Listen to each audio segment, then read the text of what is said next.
আমি যে শহরের অথরিটির দায়িত্ব নিয়েছি সেই শহর ভালো নেই। নিজের গাড়ি দিয়ে, ট্যাক্সি দিয়ে, টেম্পো দিয়ে যখন বাসার উদ্দেশ্যে রওনা হবেন, তীব্র যানজটে আপনাদের ভালো থাকার কথা নেই। কিন্তু এই সমস্যা কিভাবে সৃষ্টি হলো? এই সমস্যার কারণ আমরা যারা বিভিন্ন পদে সেবা প্রতিষ্ঠানের দায়িত্বে ছিলাম, তারা সহ সকল নাগরিক আমি মনে করি এই সমস্যার সাথে সম্পৃক্ত। আপনি কি আপনার দায়িত্ব পালন করেছেন? চট্টগ্রাম উন্নয়ন কর্তৃপক্ষ আপনাকে বাড়ি করার জন্য একটা নির্দিষ্ট ডিজাইন দিয়েছে, অনুমোদিত ডিজাইন। আপনি তো সেই ডিজাইন অনুযায়ী আপনার বাড়ির কাজটি করেন নাই। আপনি খাল দখল করেছেন, নালা নর্দমা দখল করেছেন, এবং আপনার যে নির্মিত ভবন সেটা আপনি ডেভিয়েশন করেছেন।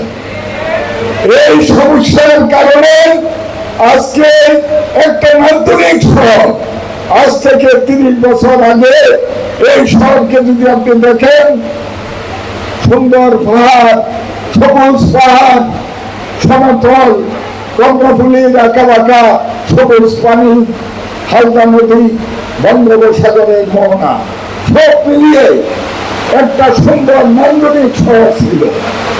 সেই শহরকে আমি ক্ষমতার দাপটে এই নান্দনিক শহরে আপনি ভার কেটে বলেছেন।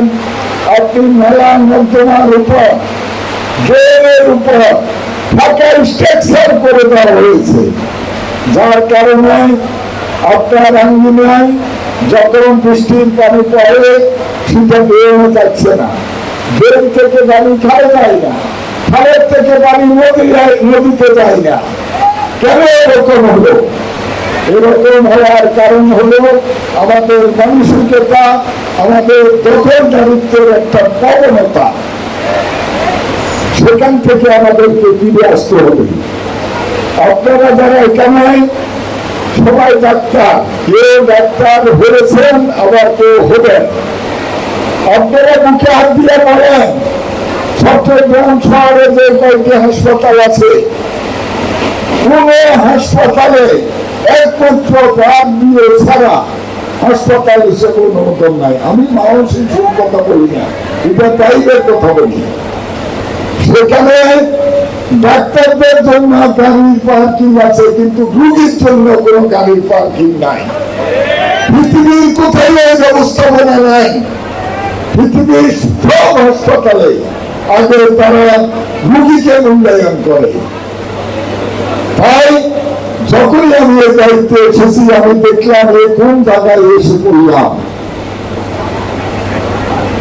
আপনি যদি দেখেন, জিওসির বোর্ড থেকে প্রবর্তকের মোড়, মেডিকেলের সামনে, কাটাইগঞ্জ, মির্জাপুর পর্যন্ত, এটাকে যদি আপনি হাসপাতাল জোন করেন, বিকাল 4টা থেকে রাতে 10টা পর্যন্ত কি অবস্থা?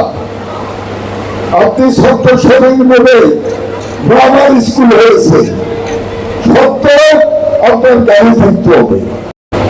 সেখানে বাংলা ভার্সনে 1200, ইংলিশ ভার্সনে 1400। যখন স্কুল আরম্ভ হয় তখন সেখানে সমবেত হয়, ছুটির টাইমেও একই অবস্থা। আমরা ওই স্কুল পরিদর্শনে গিয়ে দেখলাম পার্কিং স্পেসে তারা একটা রেস্টুরেন্ট করে রেখেছে। একইভাবে আইডিয়াল স্কুল দেখেন, সেখানেও একই অবস্থা। তাহলে উত্তরণের পথ কি? আমরা তাদেরকে পরামর্শ দিয়েছি, আপনারা শহরের বাইরে চলে যান, সেখানে স্থায়ী ক্যাম্পাস করেন, অন্যথায় আপনারা সেখানে বাসের ব্যবস্থা করেন। 50 সিটের এসি বাস যদি আপনারা সংযোজন করেন, ছাত্রদেরকে নিয়ে আসবে বিভিন্ন পয়েন্ট থেকে, ছাত্রছাত্রীদেরকে, এবং ছাত্রছাত্রীদেরকে নামাইয়ে বাস চলে যাবে, আবার ছুটির পর নিয়ে আসবে। একইভাবে আমরা মেডিকেল কলেজগুলোতে যে পরামর্শ দিয়েছি, যেহেতু আপনারা চালাচ্ছেন, এই মুহূর্তে ইচ্ছা করলে আমরা বড় মাপের জরিমানা করতে পারি, সিলগালা করে দিতে পারি, ভেঙে দিতে পারি, আমাদের আইনে ঠিক আছে।